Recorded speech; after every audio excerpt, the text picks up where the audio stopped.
Hi, I'm Mark Douglass from Equus Workforce Solutions, live at the Forum in Washington, D.C. with Jack Martin from Las Vegas. Jack, tell us a little bit about yourself. Nice to meet you again, Mr. Douglass. My name is Jack Martin. I'm the current director of the Clark County Department of Juvenile Justice Service, not Las Vegas, Clark County, which is the Strip, is unincorporated Clark County for anybody who doesn't know. So the city of Las Vegas does not get to take credit for the Strip, okay? So that's what I do, and I sit on the workforce board. I'm currently the vice chair of the programs committee. What was your first job? My very first job? Very first. Well, I think I delivered papers in Southern California. I was a paper boy at like 9 years old or 10 years old. What's been your favorite role?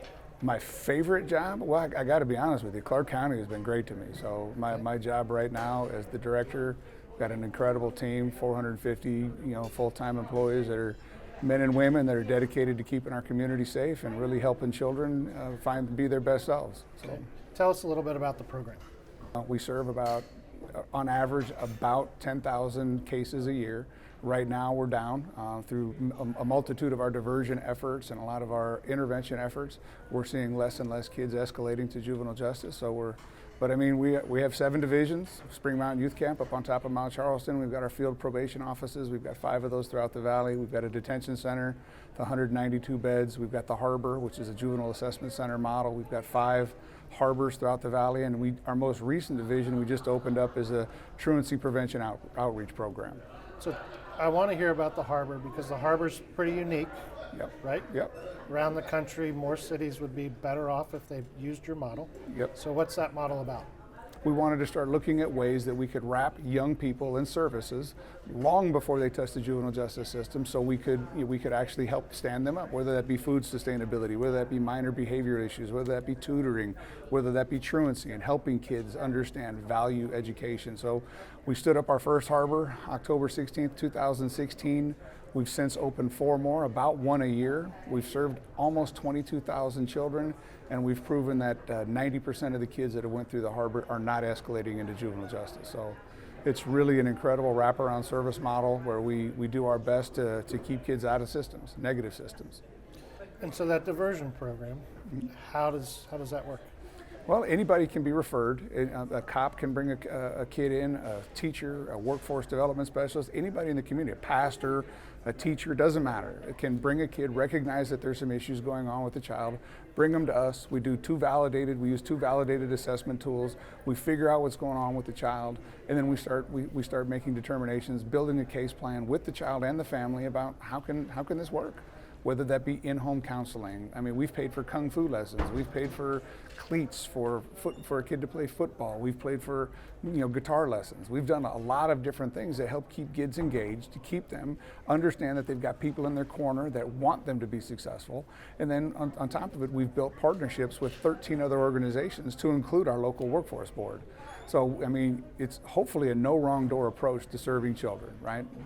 Everybody's there. As a matter of fact, one of our most recent developments under the leadership of Ricardo Villalobos and Jaime Cruz, our executive director locally, we've been able to put a youth workforce development specialist at each one of our harbors. So as kids come in, if underemployment or employment are issues, that resource is there, along with Department of Welfare and Supportive Services, along with Department of Family Services, along with mobile mental health, along with adult mental health, along with, we've got all of these partners at the table that can really wrap these children in resources and the things they need to be successful. How does the economy impact the work that you do? This is the first time in the history, I think, of the Strip that it closed. So we had 400,000 employees on the Las Vegas Strip that were no longer working. So we changed our model from a compliance model to a resource model. We were delivering food to homes. We were delivering resources to homes. We were checking in with families, not on a law-abiding, obviously that's our major charge, right? But we had to start asking different questions and doing different things with families. And what we've seen is enormous success. COVID has taught us some great things. What's the number one? Technology works. Okay. We have family engagement now at a level we've never had before. So a family, because we've got the working poor in Las Vegas that have to be at work and can't take time off, missing one day of work to them is the difference between being homeless and not having food on the table. So now with the ability to access court through an online app, what they call it, virtual, right? To be able to visit with your PO virtually, to be able to have your PO check in on you in different measures. I mean, to be able to we've increased our visitation. Spring Mountain Youth Camp's an hour drive up the top of the valley, up at the top of the mountain. Families that can't afford to get up there, we already have a bus service, but even if you can't do that, we now do digital virtual visitation. So technology has taught us, especially us old geezers in the business that don't care much for technology, it's taught us that it works. And we're using text messaging now to talk to our kids and families out in the community. We're sending alerts and messages through text messaging. The old days of sending the letter home doesn't work. So you're on the program committee for the Workforce Board. Yep. What's your favorite part about that part of giving back? This work is just essential, right? I mean, we know in juvenile justice that there's three things that stop kids from escalating into negative systems, right? One of those is a positive, pro-social, caring adult that cares about them and what their future is, right? The second is age. The number one, reducer of criminal behavior is kids maturing.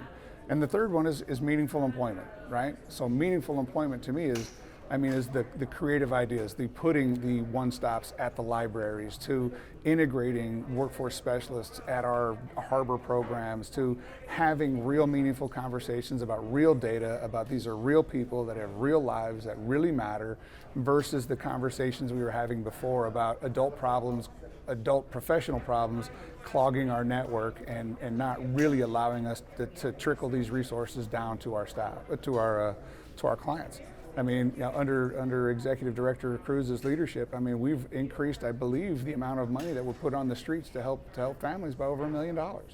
Same budget hasn't changed, but through our practices and through the way we look at through our lens, we've been able to put $1 million more on the street, and that's 1 million more families, or how many ever families $1 million will serve. So that's the exciting stuff, right? And looking at the evolution of the workforce, kind of world, and being on it. I mean, the Blueprint 3.0. I mean, there's so many things that Southern Nevada is doing. Our board is a board of sluggers. We got the superintendent of schools on there. We've got the president of our Southern Nevada Junior College. We've got industry captains. We've got bank leaders. It's really a board of motivated individuals that want to see our community get better. And I think I heard the Raiders put somebody on your board? Yep, very recently. Okay. Yeah, even if you're a Buccaneers fan, they got the Raiders on the board. Well, we'll see. We'll see. Yeah, see about that. Right. What would you change about the workforce system? Like you get to be the Secretary of Labor. You get to really make the decision. What's the one thing you'd change? I love the Texas model, where all of those different federal funding streams come to one place in the state. And then that state has a very organized professional manner in which they distribute those dollars out based on need, based on data, based on regionally throughout their state. I wish we could, really force that model and really decrease this, it's the duplicative system of bureaucracies that are taking this money on, and it's like, why? Why are we doing it this way? We're all in the same space. Unemployment, SNAP, TANF. These are all childcare, training. All these, they all live in the same space. Why are we dividing it, 1 million different ways when we could, build synergy and build real capital leverage by putting those in one place and making good decisions, not only regionally but statewide. So if I had my magic wand, that'd be the first legislation I'd change. Now we have employers that can't find enough people to come do the work. We have people departing the corrections system every day. Mm-hmm. What do you tell an employer who's looking for somebody that is coming out? Like how do we make that bridge for the ex-offender? There's a couple of wonderful processes I love on reentry citizens, right? And one of those is, first of all, prepare them properly for exit from the system, right? Prepare them with an actual skill set. Invest in that skill set. Stop with the nonsense that we're going to pay somebody 30 cents an hour to do a job while they're incarcerated. Then we have policies on the outside that say you can't live in government housing because you've previously got a felony. So now, but I haven't paid you enough where you can do first and last month's rent, right? So we create systems for recidivism, right? So I would tell somebody, visit with your local corrections department. train the corrections department on how to train your reentry citizens, right? Train them in exactly your policies, your procedures. Give them the uniforms. Let them understand and see your face. So as they step out on Monday, they're showing up right to your place on Monday afternoon, ready to come to work, right? I tell them it's time to build employer resources around it also. How can I train employers to understand the different culture of what this young person's coming out of, and so they understand how to best communicate and what is going to be the best way for them to build trust, build relational trust. Because I'll tell you, a second chance citizen that gets a great chance is going to be, I believe, one of your most loyal employees. I believe. Jack, that's been very informative. I want to thank you on behalf of NAWB and the Forum for everything you do for Clark County, but also the young adults in your community. I wouldn't venture to guess how many people you've impacted, but just based on the numbers you touch every year, it's in the hundreds of thousands. Thank you. Thank you. Thank you for the opportunity.